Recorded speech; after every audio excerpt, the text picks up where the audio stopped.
National Weather Service in Fort Worth has issued a severe thunderstorm warning for southeastern Parker County in north-central Texas, Tarrant County in north-central Texas, until 5:15 a.m. Central Standard Time. At 4:33 a.m. Central Standard Time, a severe thunderstorm was located over Annetta, or near Weatherford, moving northeast at 55 miles per hour.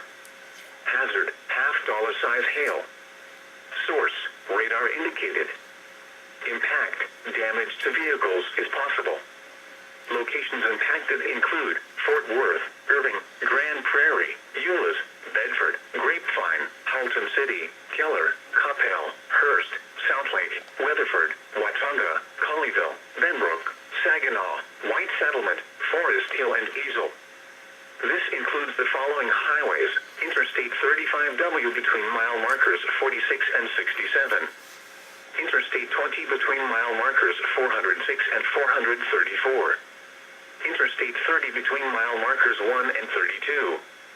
For your protection, get inside a sturdy structure and stay away from windows.